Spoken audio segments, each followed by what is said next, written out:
Imbes na cravings, pagnanakaw ang sadya ng isang kelot na nang halughog ng lumihan. Spotted sa CCTV ang ginawang panloloob ng isang kelot rito sa barangay Tumana, Marikina City.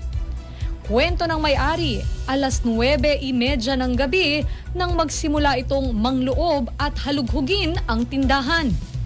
Makikita sa video na sinira nito ang lock ng bintana kung saan nila binibigay ang order sa mga customer.